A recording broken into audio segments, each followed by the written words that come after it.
Australia's response to bloodborne viruses and STIs is guided by a suite of national strategies. There's 5 of them in total, and collectively they're known as the National BBV and STI Strategies.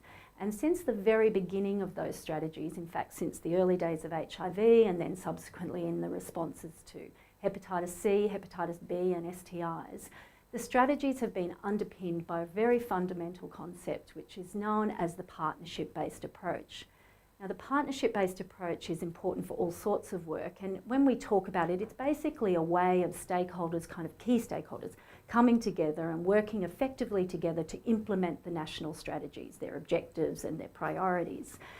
Some of the membership of the partnership, if you like, at the national level are the government, of course, medical and health professionals, researchers, and of course the key affected communities. And in this regard, we're referring to people like people who inject drugs or use drugs, sex workers, gay men, men who have sex with men, and people living with HIV.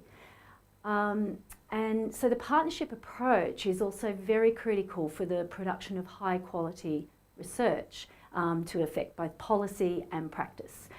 But to be effective, that partnership needs to be based, it needs to be a two-way street, and it needs to be based on mutual respect for each other's skills and knowledge and expertise. And of course, it also needs to have good investment in terms of leadership and in terms of the resources to support the process.